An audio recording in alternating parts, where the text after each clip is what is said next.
Vraiment, Dieu est bon. Dieu est bon, Dieu est merveilleux. Vraiment, que Dieu vraiment nous bénisse dans sa présence. Yango wana na pesi susu mbote pe bonjour, bon après-midi à tout le bien-aimé, le peuple béni, le peuple choisi de Dieu. Et na grâce topé nangolu onzamba sali biso vraiment. Yakobele ma vraiment na présence na ye. Na ebike ezali habitude te, ezali hasard te, parce que kobele ma dans la présence de Dieu, ezali mo mesanote. Ezali ngolu onzamba sali biso yango ete na ebite soko sala mosali na tsango oyo na ebite soko tape film to landa pe série to pota la théâtre o tala pe maboke to poso landa émission to pe sport. Mais je te dirais ceci, bien aimé, naza na ngana minti belete ya ko partager na yo naza ka juste na 30 minutes, bien aimé. Mais pendant ces 30 minutes, on a bien aimé, on se disposer vraiment. On vraiment, pour être au micro de la présence d'ensemble, pour être au ensemble, bien aimé. Toujours la même attitude au dosan mokaka. Na katia même sujet, na katia même sous-thème, au dosan été prier sans cesse. Na katia premier livre à Thessaloniciens chapitre 5, dans le verset 17. La parole dit que prier sans cesse, bien-aimé. Yango tikate na bonde la pona yo, na bonde la pepona, et tu débité service oyo, to kota na profondeur ko lukanzambe na mozindo. Yango ete to bonde na kombo na Jésus Christ. Yahweh, le Dieu d'Abraham, Zambe na Isaac, Zambe na Israël. Totondi kombo na yo, pe to pesio merci pour na poko lelo, pour na midi lelo, pour na tongo lelo, pour na manso o sala kati na biso Seigneur, et surtout pour na moi o Seigneur, pour na grâce to pe ngolu accordé biso Seigneur. Merci Père de gloire. Tikate o kamba biso na bisika o Seigneur. Tikate o tambisa biso na bisika o Seigneur. Père de gloire, l'ongola va penser négative, l'ongola va penser arrière, l'ongola va penser nyonso ouais kozala mabe pote l'ongola peuple na yo dans ta présence Seigneur. Tikate l'esprit de Dieu, l'esprit saint, the Holy Spirit Yahweh, na tango oyo ezwa possession ya sali oyo, ezwa possession ya plateau oyo, instrument ya loko nyonso. Et va pe kozala au rendez-vous Seigneur. Na moto moko topé na deux personnes Yahweh, topé na plus même Yahweh. Na mokola lelo Seigneur, oya se disposer, oya kati musana ye, oya vandi pona Hollanda programme au séminaire au Seigneur. Yo lo biete moto moko ta ya ke pai na yo asonga lo lengi ayaki Seigneur, c'est-à-dire que aux ensemble ba différence, aux ensemble oya sala makambu Seigneur, oya lekela ka batu Seigneur. Papa moto nyonso mele suka ki a se limita qui perd de gloire, yo banda continuité à sika au nom puissant de Jésus. Père de gloire, tikate na tango oyo, na lignete, maloba oyo kobima, service ko salema awa, eza va penser na ngaite, eza va imagination na ngaite, mais eza la ne yo papa, yo ne okamba, yo ne otambwisa, Yahweh na kombo na Jésus Christo, banda na biso, René kat na biso, pesu kisa na biso, so sali ya mingi Yahweh. To boss na tena opeso suma tondi Seigneur, to na kokumisa kombo na yo, to na connecte la kombo na yo, yango lo kwali bota moko, o to belemi na media lo sambo, na media ko luka nzambe, na media ko bela saba ote, na media ko bela Adonai, na media ko bela Jésus Christo, le seul sauveur, l'unique maître, l'unique Dieu. Oh bien-aimé, yango lo kwali bota moko, tolobi gloire et louange à toi Seigneur Jésus-Christ. Alléluia. Amen, amen.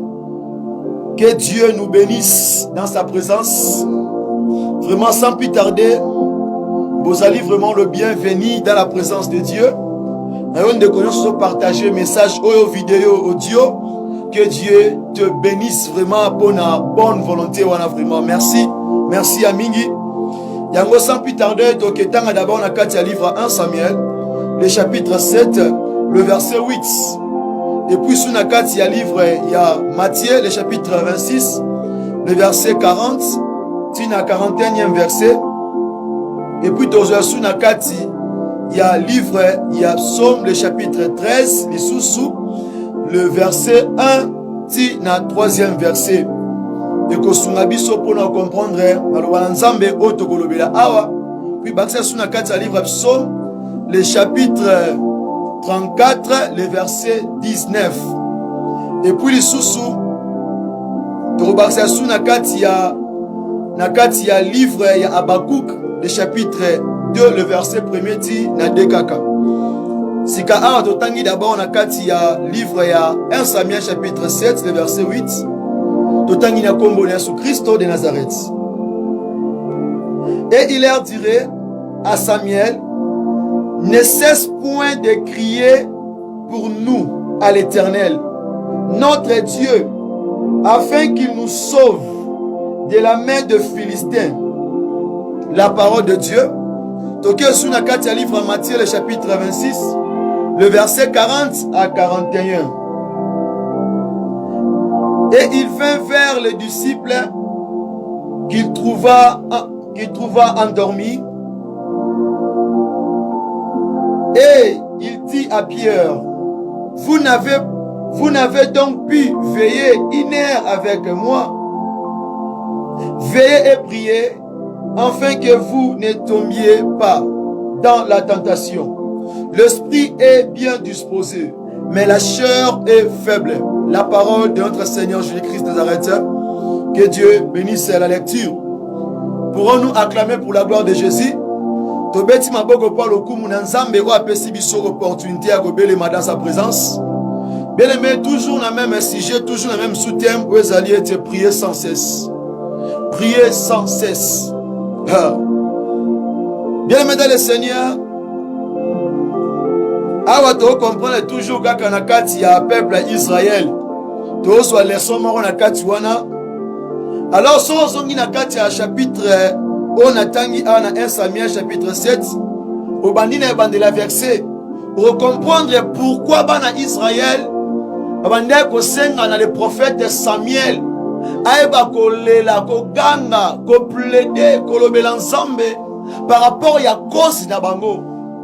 Au comprendre était pourquoi était le prophète Samuel, il devait prier et demander à Dieu parce que na simana etopé mpanzi na ye pembeni na ye azalaki na bato bazalaki na poste intervention ya Nzambe.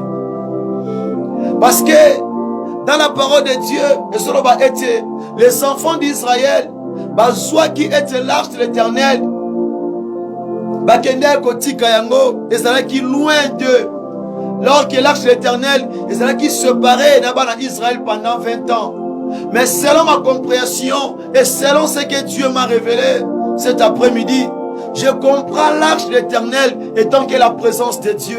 Je comprends l'arche de l'Éternel étant que la vie de prière. Je comprends l'arche de l'Éternel étant que l'Esprit Saint. Je comprends l'arche de l'Éternel étant que la puissance est de Dieu. Alors que les enfants d'Israël s'est écartés de l'Éternel, bien-aimé. Soit qui était déplacer l'arche de l'Éternel et comment qui mosika na bango lorsque na tout ce temps là au bakabola qui l'arche de l'Éternel et tu vas me pesa qui na banzambe mususu va me pesa qui na biloro mususu et tu na tsango wana Dieu n'était plus avec eux.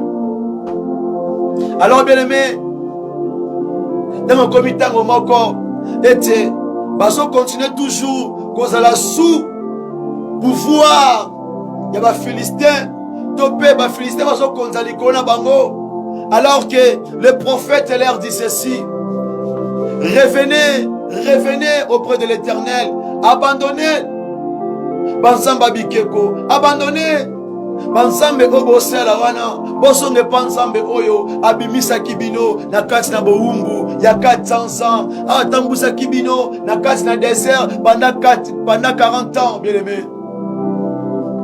Bien aimé, je peux te dire ceci: la prière n'est pas seulement pour les pauvres, ou bien prier beaucoup n'est pas seulement pour les pauvres, ou bien chercher Dieu, cela n'est pas seulement pour les pauvres, ou bien seulement pour les gens qui n'ont pas de travail, qui n'ont rien à faire.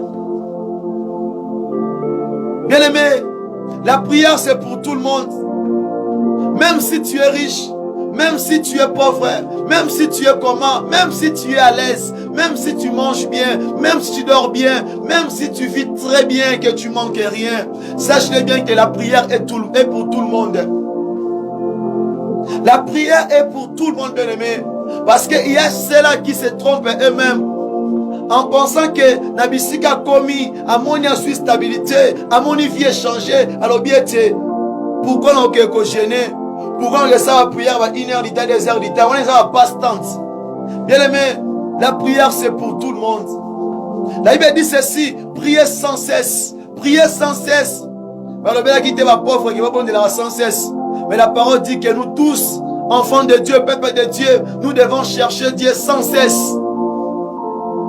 Bien aimé, l'Israël, à un moment donné, alors bien le prophète Samuel, plaidait, les Nzambe, les papa oya bengayo, les maître nayo, yebise eti ayo ki abiso mawa. Malgré que tu qui mosika naye, tolonga qui na présence naye. Bien aimé, tu pries pas seulement parce que tu as un problème. Non, c'est pas vraiment raison mora malamu. Toluka te to bonne to luka nzambe na kati losambo la ba jeune si kaka ke toza na problème to muntu aza maladie to oluka musala ozwate to libala ezozwa mate parce que lelo oya majorité to mona ke église et comme aka bisika oyo muntu ana problème to swati azobelisa swati azobalate swati azobota te swati azosala te swati musala marché te swati ana ko échouer quand va faire na ye nde ake na église. Non, bien-aimé. Non. D'abord, on a pris un faux évangile. Pourquoi? Parce que mon colon doit soit à diminuer, à quitter, à comme on a baisse spirituelle, à comme on a baisse même côté à bonde là. Israël, bah santa kike, malgré leur force, malgré leur capacité, malgré leur intellectualité, malgré leur sagesse, bah Monique, ça servait de rien. Bazeka na posa nzambe. Bazeka na posa nzambe. Parce que tali malamu. Elo monte babaki sala ki bango to zamba multiplier ki bango te mais kande bazala ki zamba la ki si bango afongoli nzela ya sali ko esenga ki asala poete akomisa ba difficulté na bango et comme facile. C'est ainsi que tant que belemi na présence ensemble na midi à lelo, il faut tenir la pensée na lelo liboso. Je prie le Dieu, le Père céleste, parce que sans lui je suis rien, parce que sans lui je suis à dépourvu, parce que sans lui je suis dévasté, sans lui je suis pillé. D'autres disent, ma prière milaï, et tika pour na ba pauvre. Parce que nous, the time is money, le temps c'est l'argent. Bien aimé, le time is not money, the time is God. Le temps c'est Dieu. Le temps c'est Dieu. Le temps c'est toujours Dieu. Ne dis pas que la prière milaï, si tu te sens que tu es disposé, je le consacre à l'Éternel. Je serai dans sa présence. Ce n'est pas mauvais. Alors, s'il n'y a pas de temps, il faut chercher même à ta 2, 5, 3 minutes, même du plus même. Et ça dépend de mon programme. Mais ne dis pas que tu ne peux pas prier parce que au monde va passer temps, au monde va perdre sa temps. Qui t'a dit cela? Israël, malgré leur capacité, s'écarta qui n'a l'arche de l'Éternel, mais ils l'ont oublié. Un enfant de Dieu, un homme de Dieu, sans l'Esprit Saint, sans la vie de prière, motowana goza la fermeté. Alors, dans le 4 livre en Matthieu, là maintenant je vois Jésus. Azopé sa biso sur interprétation. Il y a à comprendre pourquoi était Israël basala qu'il ne faut pas. Il y a qu'à s'écarter loin de l'arche de l'Éternel. Bien aimé, mon colomo est soyé. Aouté Kobonde là. A son écoute ma disciple. Ezaki na butu. Akuti bango balala pongi. Balala vraiment pongi au monde avec un moutazo ronflé le quoi sur le nini. Hein? Ora mam tabeta. Donc, Moutoualala, pongi moko, donc, pongi moko ya profondeur. Ça, c'était l'Israël. Ça, c'était aussi Pierre. Parce que quand l'Israël s'est écarté de l'arche de l'Éternel, cela veut dire que leur vie de prière, Ezaki n'a qu'à abaissement. Ezaki a kokita. Bien aimé, quand tu te mets loin de la prière, tant qu'on est sous tes cobons de la colocation nzambete, ba vie spirituelle na yo, ezo kita. Mais un jour, quand Christ a moni, Pierre Balali, na autre disciple, alobina bango, pourquoi Bosui ne fisque pas même 1 heure du temps dans ma présence, pas même 1 heure du temps de veiller avec moi. Bien aimé, la prière n'est pas seulement pour les pauvres. La prière n'est pas seulement pour les gens qui sont malades. La prière n'est pas seulement pour les gens qui souffrent. La prière n'est pas seulement pour les gens qui n'ont pas à manger. La prière n'est pas seulement pour les gens qui n'ont pas de l'aide. La prière n'est pas seulement pour les gens qui sont en train de pleurer. Mais la prière c'est pour tout le monde. Parce que Christ a dit ceci: veillez et priez afin que vous ne tombiez pas dans la tentation. L'esprit est bien disposé, mais la chair est faible. Nous prions parce que la prière nous épargne aussi de ne pas tomber de la tentation. Nous prions parce que c'est la seule moyen qui nous permet de causer, de converser avec notre Père. Nous prions parce que sans la prière, nous sommes aussi rien du tout. Nous prions parce qu'avec la prière, c'est là que nous sommes en train d'affronter, de combattre le monde des ténèbres. Balengi sagaote olenga abio kwana te na tongo bobondela na midi bobondela ka na poka bobondela yango ezaka nini te yebisa oui, moi je trouve mon temps, c'est pour cela il faut na bondela bongo. Mais comme toi tu n'as pas le temps, c'est pas un problème. Même koloro comprendre le ressources la ke vi na yondenge zawana sans le sambo basi. C'est pour cela, nous, étant que chrétiens, nous devons veiller et prier pour ne pas tomber à la tentation. Parce que c'est Christ qui le dit, c'est simplement. Il dit veillez et priez, afin que vous ne tombiez pas dans la tentation. Donc la prière nous permet d'être aussi mûrs. La prière nous permet aussi, quand tu veux aller quelque part, au moins en temps le bima, Père de gloire, natiki nzela na ngana boko na yo, tambo na ngai, bomba ngai, batela ngai. Oki na to ndeko bondela wana. Tango aussi si prière, il fallait que par exemple na 7 heures juste. Mais aussi prière mort à 10 minutes. Aussi prière mort à 15 minutes. Aussi prière mort à 30 minutes. Aussi prière mort à 1 heure du temps. Tant aussi si prière, aussi ça qui n'a autre kende. Oyoki na 7 heures juste wana, accident no salamaki. Oyoki na 7 heures juste wana, babeti mutu masasi. Kaka bisika olingo tele mozo mutuka. Tout nzela olingo kende. Bien aimé, la prière nous épargne aussi à plusieurs choses dans nos vies. C'est ainsi que quand tu es en train de prier, il faut chercher Dieu dans la profondeur. Bako sakote. Parce qu'un jour, j'étais en train de discuter avec nos frères et sœurs là en France, et ils ne sont pas les Africains, ce sont des Français en plus. Babi nanga menga na comprendre abinotin bino tout le monde bolingi obonde la makasi bino africain bolingi trop ba prière à milai bonde la mingi pourquoi ça n'y passe na talanga mo vraiment na songa mutu na bi après ba kisi susu bonde la mingi mais so boye pa na biso awa ndenge bonde bonde la mboka na bino kuna bonde la sou bongo te vie de prière c'est nini ekiti.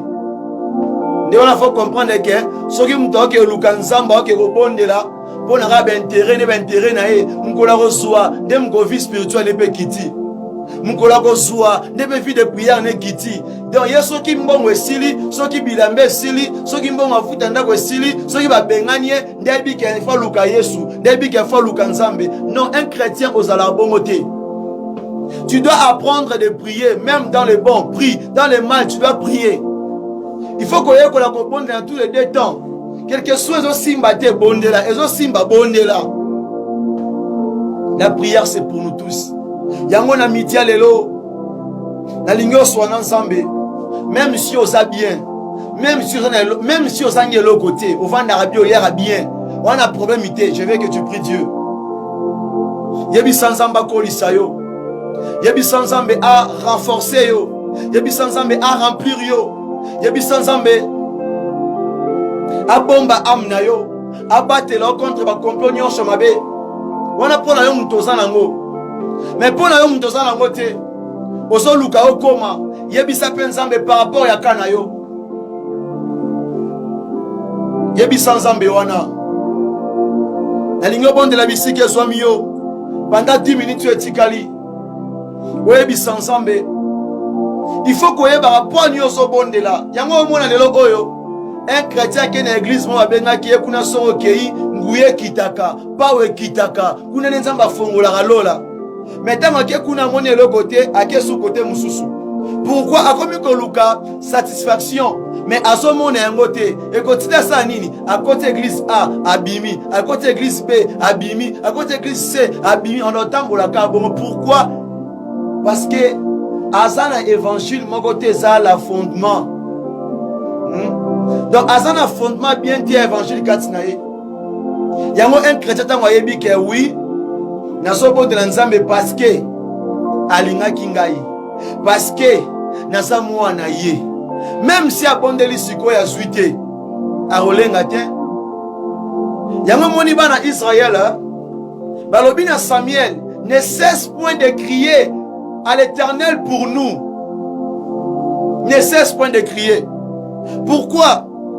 Baso souffrir baso moni le côté mais ba yebi pourquoi ba oluka nzambe. D'abord, batia qui te pour la victoire, batia qui te pour la victoire, on va comprendre que d'abord il n'a pas sans la prière, sans être dans la présence de Dieu, et ça passe, et ça passe, et ça passe. Alors bien nécessaire point de crier pour nous à l'Éternel. On l'embate, kolela, kobela nzambe pona biso. Yango somona batu mingi bayeba déjà makambo yo. Okomona Alexarate semaine si là sans qu'il y ait un l'homme de Dieu. Allô papa, bonjour, boni, oza bien, ah na peine aza bien, ah papa nzamba lobini. To bongote ah papa boni kaka. Na kaya na pesa tambote. Pourquoi? Après simbote te ma rappelo que tango so bonde là, kanisa angape. Donc voilà bateau bakwa na kati ya molimo. Dans ce moment, l'homme de Dieu, il faut comprendre que à ce que papa, au boss, on a la prière. Tant au bon de la cas, c'est ça. Yangwana Israël ne cesse point de crier pour nous à l'Éternel. Bien aimé, Yebi Sanzambe, bon de là. Zama pambola yo, yom to tinda ba requête na yo. Otinda ba requête no poete na bonde là na le nzambe pona likamba vina yo zama pambola yo oui parce que l'union fait la force yo zo bonde là ngape na zo bonde là de to remona récite na senga na ngambongo te na senga na ngate osala nga chèque na senga na ngate ke oh mama prière boeza na montabwe oh mama prière boeza na prière boete. Je le fais gratuitement sur la parole de Dieu. Et na moto oya Monique oui a koki a Monique oui. Te papa bonde la ponanga, te papa tala ya. Et je n'oblige pas na force à mutute. Yango koba na kobonde la yebi sans nzambe wana. Nalingo swana nzambe bien-aimé. Nalingo swana nzambe. Nalingo swana nzambe. Yeba ke oso bonde la non seulement parce que ça n'a pas ça musala. Parce que ça n'a pas ça voyage. Parce que na mona mingi. Na vala bango pe na mboka oyo. Azaki femme de prière. Azo gêné. Azo komba ba église. Asema pe na tembe. Nyonso na pona nini. Azo bonde la pona voyage. Azo bonde la pona document. Azo bonde la pona ya libala. Azo bonde la pona musala. Alors mkola soka document wana. Mkola soka musala wana. Mkola soka libala wana. Et puis pour moi na ka mutu ana raison muso pesa ote a pesa ka raison le rondeur bon de la ponango Oh musabi, eh papa, biso ma poto, t'es donc on a vu 4 musala, nazonga kapo quoi, na bongisa ndaku. Ah papa vraiment tant ya rotanga ba vidéo, tant yoka ba audio ezate, oui tant yoka ba audio ezate. Mais ce qui t'a otonga ba tunde zali tant no zo wana pona otala ba vidéo na YouTube ndezalaka tant no zo so va na TikTok zo tala bando vandaki ndezalaka. Tant otala novelas ezalaka kuna. Tant otala Nigeria ezalaka kuna te, tant otala maboke ezalaka. Ah bien-aimé, Zamboyo ayebi biso, amonaka biso bien-aimé. Ne te manque pas de Dieu, il sait tout, il voit tout. Quand la parole dit, rien ne se cache. Tout est à l'œil à l'éternel. Et là, on te bat à liboso dans Zambé. Yango mona, ça arrive des problèmes dans ta vie. Même si tu pries l'éternel, même si tu le cherches, tu dis papa, papa, papa, papa Kanisanga, papa, papa, papa, fais ceci, rien du tout. Oh, que l'autre côté, signe ça. Donc, pourquoi? Parce que Zamba est bio déjà. Zamba est bio déjà. Et bi caractère na yo, ndengo zalara. Na ndengo sorozu ndengo komara. Papa, papa ndakwa libala. Na sokola bana bakende klasi. Na bongisa ndaku. Ndeta wana ezopesa te. Yango moni yo mtoza nango te tango bondelaka. Sara na ba programme. Tant nzamba opesa ko loko wana. Ekoma raison te. Donc mi bongisa déjà so lonza pa molinga na komi boy. Nanga bweza robondela. Eboluka nzambe. Osomona. Yon epsan de komoko. Yo senga nzambe apambolo somba mutuka. Na tuna des questions. Obi okumba mutuka. Habiter. Est-ce que ça aussi mutuka no sani? Oza chauffeur okumba yo. Epsi non. So moni yo senga nzambe mutuka mo obi okumba mutuka te wa chauffeur, wa pe na chauffeur te. Pour so obi okumba te ba ke ozala obligé futa chauffeur. Ona memaka yo. Donc tant que c'est ensemble loko, faut mon appel musika.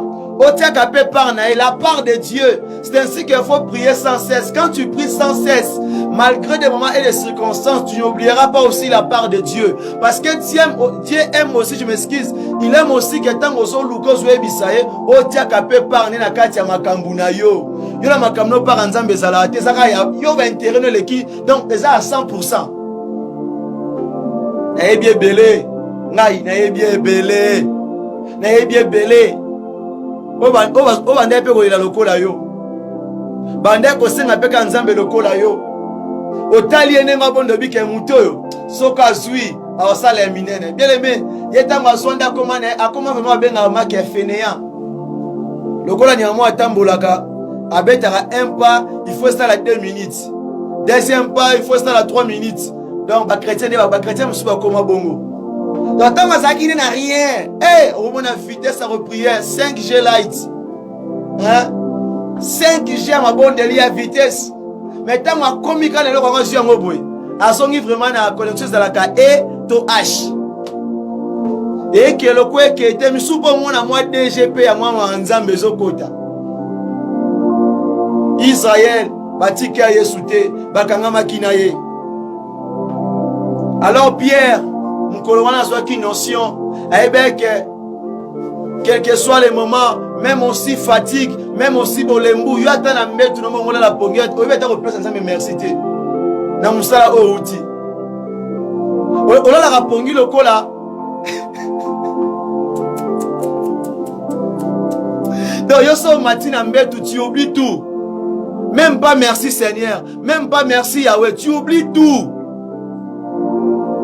Bien aimé, prier sans cesse, cela veut dire même à ta seconde, même à ta 1 minute, même à ta 2, même à ta 5, même à ta 30 minutes, même à ta 1 heure du temps. C'est là aussi, et ça va prier sans cesse. Na place au Vanda, au Kangamaboko, au Salo Sambote, au Talaka Makambunayo. Bien aimé, là tu es en train de pécher. Tu es en train de pécher. Bien aimé. Parce que vaut mieux 1 que 0. Vaut mieux 1 que 0. Lukan Zambewana. Lukan Zambewana. Lobela Zambewana. Asa malamu mingi. Na midi à l'élo. Dans la Israël, 20 ans après, va comprendre que on a évité de son pas Jésus Christ. To simba et kaka. Après Nasuka, c'est Dieu qui avait combattu pour eux. Bien aimés, nous sommes arrivés à la fin. Nous sommes arrivés à la fin. Nous sommes arrivés à la fin. Vraiment merci Nandemo Bondeli. Bondeli malamu. Zambe wana a pambola biso. A pambola peyo lisusu. Na kati ya présence na ye. Na oya lobeli biso. Na oya talisi biso. Na makambo etali prier sans cesse. Merci. Je sais que Zambe wana koyeba ko renforcer spirituellement. Akoyeba ko pese sous makasi ko relever yo. Ko pese sous makasi ko leka oyo bungisaki. Tikate azala Emmanuel Katina biso na midi ya lelo. Kaka ndengo bondeli bongo, qu'il soit ainsi, na kombo na Yesu Christo, tolobi lisusu. Amen. Alléluia. Que Dieu vous bénisse abondamment. Et c'était votre humble serviteur, le frère Paul Boakassa, missionnaire en Christ. Et puis, n'a pas Sumbote Mingi, n'a pas de cognon sur le ministère de la repentance, enfants, frères, sœurs, papa, maman, serviteurs de Dieu. Que Dieu vous bénisse. Et n'arrêtez pas de partager la vidéo plutôt, même les audios, lien, page Nabiso, Kabola Yango, et pour Moussala où ils en posa na yo, et à peine posa na ngai. Ce n'est pas seulement juste que moi, il a aussi besoin de toi, c'est travail. Que Dieu vous bénisse. Bye bye.